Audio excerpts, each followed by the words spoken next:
Hello students, welcome to पढ़ो India.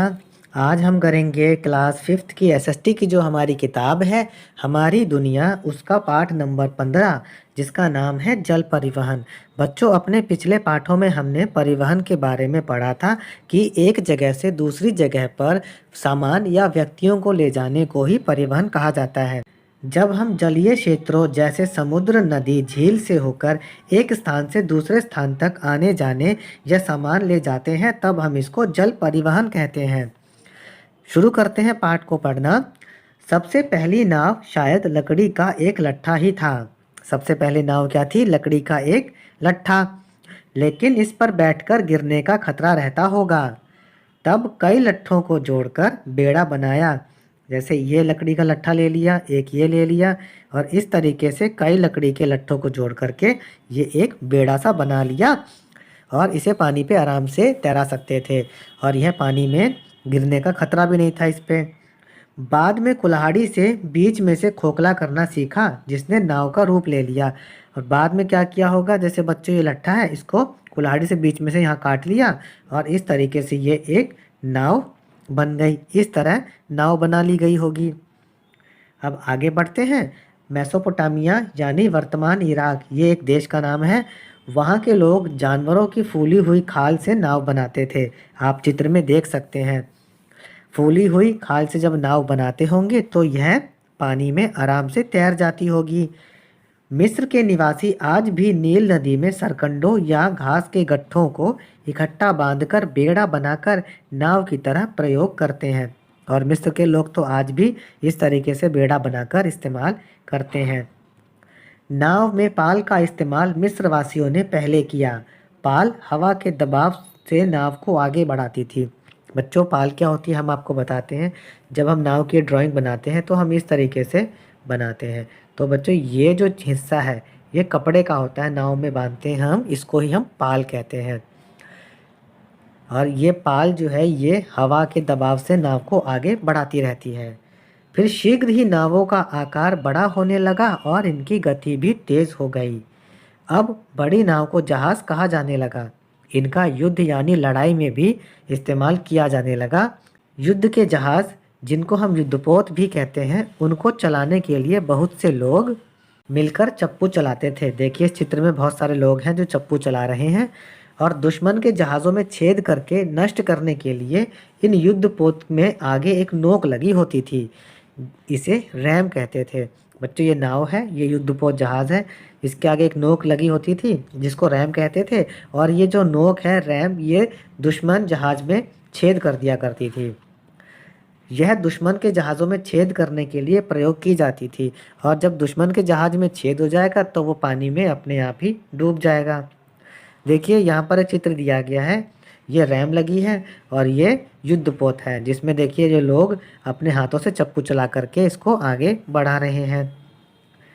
आगे बढ़ते हैं। जल मार्ग। बहुत समय पहले से ही व्यापार के लिए जहाज़ों का उपयोग किया जा रहा है। लगभग 1200 वर्ष पहले केरल राज्य में पहली बार अरब के व्यापारी ढो नामक जहाज़ से भारत आए थे। बरसात के दिनों में मानसून हवाओं की मदद से वे भारत पहुंचे थे। ब्रिटेन में पहला स्थायी जहाज़ कारखाना बनाया गया। स्थायी जहाज़ कारखाना का मतलब होता है कि जहाज़ बनाने की फैक्ट्री। जहाज़ निर्माण की किताबें लिखी गईं। युद्धपोत में तोप लगाई जाने लगीं। संसार में यूरोप के देशों के जहाज़ सबसे अच्छे थे, यानी यूरोप के देश के लोग अच्छे जहाज़ बना लिया करते थे। उन्होंने व्यापार एवं युद्ध के द्वारा संसार के कई देशों में अपना राज जमा लिया। क्या तुम जानते हो? बहुत पहले केरल के शासकों ने अरब व्यापारियों को व्यापार केंद्र खोलने के लिए ज़मीन दी और अपने धर्म को मानने की स्वतंत्रता भी दी। केरल में मालाबार के मोपला इन पहले आदिवासियों के वंशज हैं। लगभग 180 वर्ष पहले जहाज़ों को बनाने में लकड़ी के स्थान पर लोहे का उपयोग होने लगा। इससे ज़्यादा लकड़ी ढूंढने की आवश्यकता नहीं रही और मजबूत भी बनते थे जहाज़। लोहे के उपयोग के बाद चप्पू की जगह गोदक या प्रोपेलर लगाए जाने लगे। देखिए ये जैसे जहाज़ है, इसमें ये प्रोपेलर है या गोदक। ये क्या काम करता है बच्चों, ये इस जहाज़ को पानी में आगे बढ़ाने में हेल्प करता है। वर्ष 1875 में स्टील ने लोहे का स्थान ले लिया तो जंग लगने की समस्या भी समाप्त हो गई। अब ये प्रोपेलर जो है पानी में रहता था, लोहे का था, तो इसमें जंग लग जाया करती थी। फिर बाद में स्टील के बनाने लगे और स्टील पर जंग भी नहीं लगती थी। जहाज़ों में सुख सुविधा के साधन लगने लगे, बड़े बड़े बंदरगाह बनाए गए। बंदरगाह वो जगह होती है जहाँ पर बड़े बड़े जहाज़ आकर के रुकते हैं और वहीं से जहाज़ अपनी यात्रा पर निकलते हैं। यहाँ पर इसकी परिभाषा दी गई है, समुद्र तट पर ऐसा स्थान जहाँ बहुत बड़े जहाज़ों को आकर ठहरने, उन पर सामान चढ़ाने व उतारने की व्यवस्था होती है, उसे बंदरगाह कहते हैं। अब उस समय टाइटैनिक जहाज़ संसार में सबसे बड़ा था। टाइटैनिक की आपने फिल्म भी देखी होगी, सुना भी होगा आपने।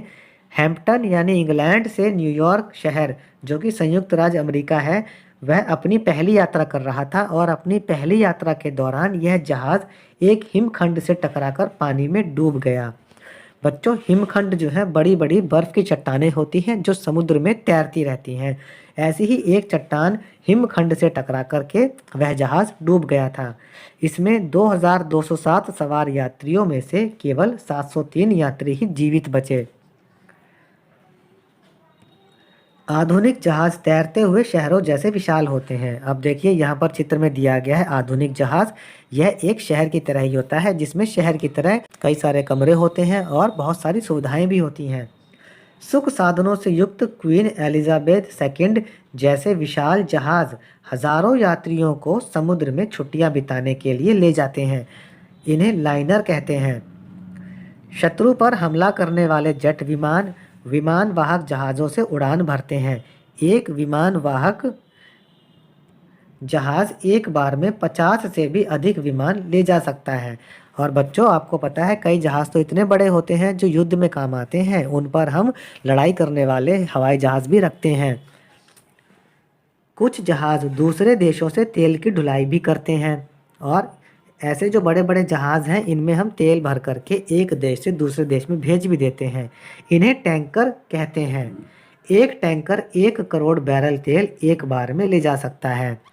इनका आकार टेनिस के 15 मैदानों जितना बड़ा हो सकता है। यानी कि एक जो विशाल टैंकर है तेल का, उसमें 15 मैदान बन सकते हैं, इतना बड़ा उसका आकार होता है। अब आते हैं पनडुब्बी पर। ये एक बड़े कैप्सूल के आकार वाला ऐसा जहाज़ है जो पानी पर तैर सकता है और समुद्र में गहराई में गोता लगा सकता है। पनडुब्बी के अंदर टैंक होते हैं। पानी में नीचे जाने के लिए इनको पानी से भर दिया जाता है, जिससे कि पनडुब्बी भारी हो जाती है और पानी में चली जाती है। पानी से ऊपर आने के लिए इनसे पानी निकालकर इनमें हवा भर दी जाती है और फिर पनडुब्बी हल्की होने पर अंदर से बाहर आ जाती है। देखिए बच्चों, यहाँ पर एक चित्र दिया गया है पनडुब्बी का। इसे ही पनडुब्बी कहते हैं। अब यहाँ हम पढ़ेंगे कि पनडुब्बी का प्रयोग मुख्यतः समुद्र में शत्रु के जहाज़ों को नष्ट करने के लिए किया जाता है। करीब 115 साल पहले संयुक्त राज्य अमेरिका में पहली पनडुब्बी बनी थी। पहली पनडुब्बी संयुक्त राज्य अमेरिका में बनी थी। आजकल पनडुब्बियाँ नाभिकीय शक्ति द्वारा भी चालित हैं। बच्चों, नाभिकीय शक्ति के बारे में आप अपनी बड़ी क्लासों में पढ़ेंगे। यह पानी के भीतर 2 वर्ष से ज़्यादा समय तक लगातार रह सकती है। यूरोप में कुछ तटीय देश ऐसे वाहनों का प्रयोग करते हैं जो भूमि तथा जल दोनों पर चल सकते हैं और कुछ देशों में तो ऐसे वाहनों का इस्तेमाल भी होता है जो ज़मीन और पानी दोनों में ही चल सकते हैं। बच्चों, तटीय देश वो देश होते हैं जो समुद्र के किनारे होते हैं। चलिए अब हम इसके प्रश्नोत्तर भी देख लेते हैं। पहला प्रश्न है, पहले युद्धपोत का वर्णन करें। उत्तर लिखेंगे हम। पहले युद्धपोत को चलाने के लिए बहुत से लोग मिलकर चप्पू चलाते थे। इसके आगे एक नोक लगी होती थी जिसे रैम कहते थे। यह दुश्मन के जहाज़ों में छेद करके नष्ट करने के लिए प्रयोग की जाती थी। आगे बढ़ते हैं प्रश्न 2 की ओर। मिस्रवासी सरकंडे से बनी नाव का प्रयोग क्यों करते थे?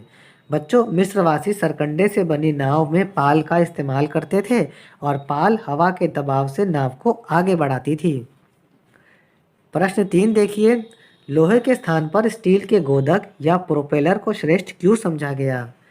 लोहे के स्थान पर स्टील के गोदक या प्रोपेलर को श्रेष्ठ इसलिए समझा गया क्योंकि स्टील में जंग नहीं लगती। प्रश्न 4, पनडुब्बियां पानी के नीचे कैसे जाती हैं? इसका उत्तर है पनडुब्बी के अंदर टैंक होते हैं। पानी में नीचे जाने के लिए इनको पानी से भर दिया जाता है। पनडुब्बी भारी होकर पानी के नीचे चली जाती है। यहाँ देखिए, निम्नलिखित की पहचान कर लिखो। वाक्य दिए गए हैं, आपको पहचानना है और उनके उत्तर देने हैं। लकड़ी के लट्ठों को बांधकर बनाई गई नाव उसे बेड़ा कहते हैं। मेसोपोटामिया के जहाज़ों को जलसह बनाने के लिए प्रयुक्त सामान। जलसह बनाने का मतलब होता है पानी में तैरने लायक बनाने के लिए। उसके लिए जानवरों की फूली हुई खाल इस्तेमाल होती थी। 3, सुख साधनों से युक्त वह विशाल जहाज जो हिमशैल से टकराकर डूब गया वह था टाइटैनिक। तेल वाहक विशाल जहाज उनको बोलते हैं तेल के टैंकर। और तैरते हुए वायुसेना केंद्रों के रूप में प्रयुक्त जहाज उनको युद्धपोत बोलते हैं। आगे बढ़ते हैं मिलान करने पर। जानवरों की फूली हुई खाल से बनी नाव ये मेसोपोटामिया में इस्तेमाल होती थी। नाव के पाल का सबसे पहले उपयोग मिस्रवासी करते थे, इससे मिला देंगे। पहले युद्धपोत में आगे लगी नोक रैम से मिलाएंगे इसको। भारत में पहली बार आए अरब व्यापारियों का जहाज, इसे मिलाएंगे ढो से। पानी की गहराई में गोता लगाकर चलने वाला जहाज यह है पनडुब्बी। और जहाज को चलाने वाले चप्पू की जगह स्टील का पंखा, यह है गोदक या प्रोपेलर। प्यारे बच्चों, यहाँ पर हमारा ये पाठ खत्म होता है। प्रश्नोत्तर भी हमने कर लिए हैं। हमारा भारत के और पाठों को पढ़ने के लिए आप हमारे चैनल पढ़ो इंडिया को सब्सक्राइब करें और इस वीडियो को ज़्यादा से ज़्यादा लाइक और शेयर करना ना भूलें।